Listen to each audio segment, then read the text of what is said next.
A lot of people would disagree with us. Let's see if we can get this right this time. Hey, gang. Nico here. Tim, Hog Brewing.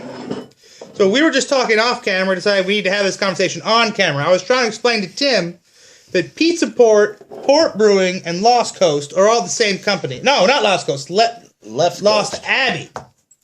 Lost Abbey is totally different. Right. Tim was getting confused because we were on a third name drop this time. Good buddy Easton.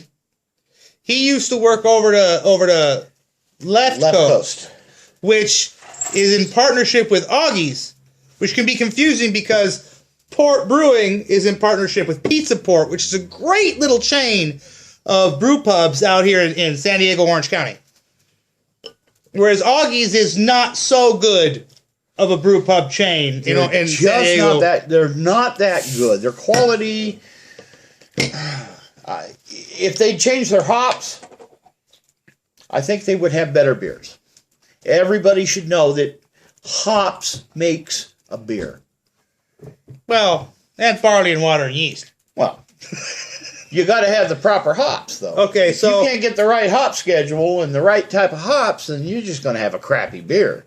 All right, so don't get too excited now. I'm not drinking barely Santa's Little Helper, just regular old Santa's Little Helper, which is also a really good beer. I've had it, it's maybe my fourth year in a row having it. It averages about 10.5%. It's a pretty good beer. I want to see what this year's is. Actually, the first time I ever had it was Out of the Park Pizza. I love which carried it every year. Have they? Oh, yeah. Doesn't surprise me. There goes your crappy pour again. He just not fucking paying attention. Give it a second. It'll come down. He's in a hurry, is what it is. No, it's not late, but my baby's tired. Proper pour.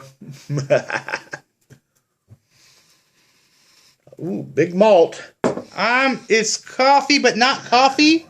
It's roasted barley. I'm just doing the nose. I'm getting hops and a lot of malt. Yeah. But I mean, like, of course you're getting hops and malt. Like, describe the actual flavors you're picking up. Because to me, I'm getting a hair of 4 o'clock office coffee. And I'm getting a hair of not chocolate, but like cacao. A little coffee, roasty, slightly chocolate.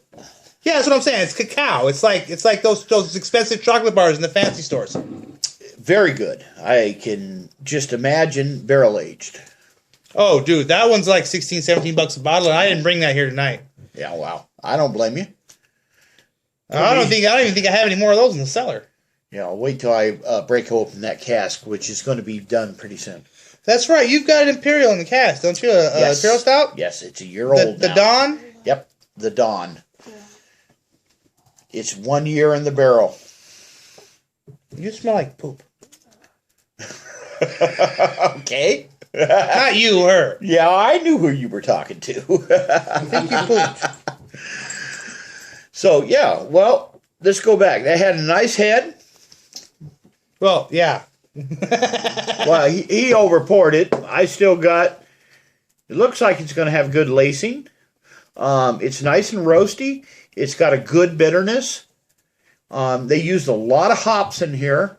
Like a good Russian Imperial Stout should have a lot of hops, but it shouldn't be hoppy. Thinner on the body than you would expect. I didn't do a body test the first time, but here we go. But it's got that boot black, boot polish, linger on the tongue that sounds terrible, but I love it. That's a medium to heavy body. I don't know if I'd even go with... I would go... That's a medium to light body.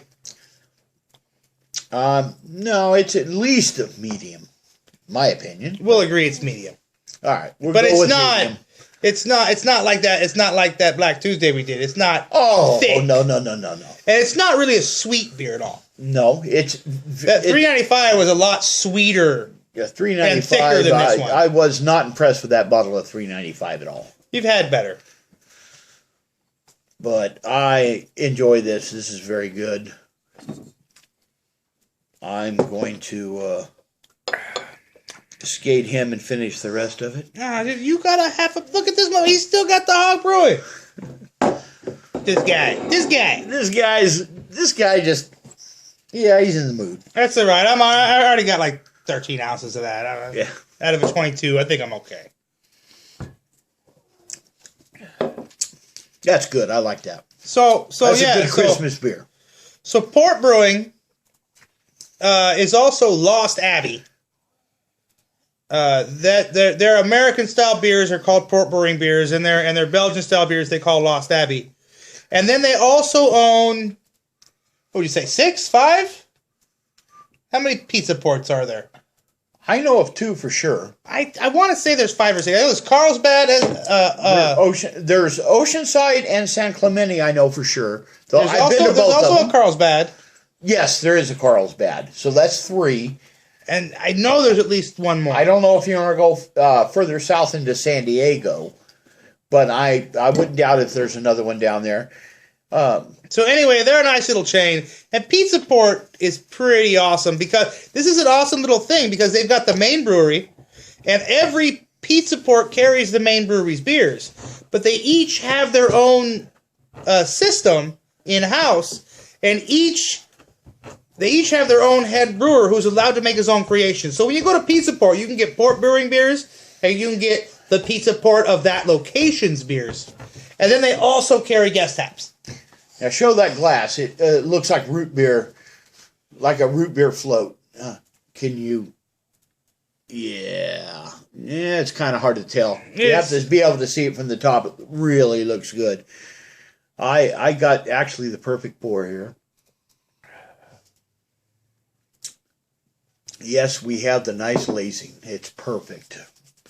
I mean, in Port Brewing and Green Flash, I think are really my favorite as far as hop-wise. I'm up and down on Green Flash. Really? Yes. I think freshness matters. And I think a lot of what we get, even though they're local, is not as fresh as it should be.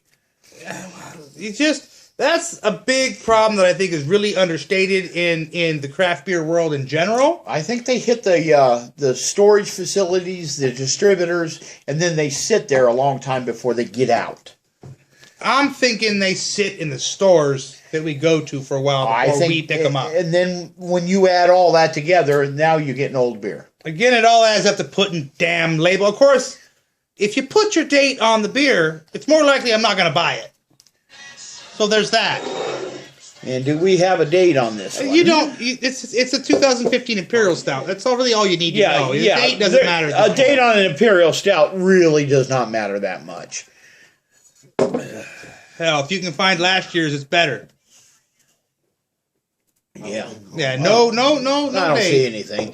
It could be stamped on the bottle somewhere, but my eyesight's not that good. I didn't see it either.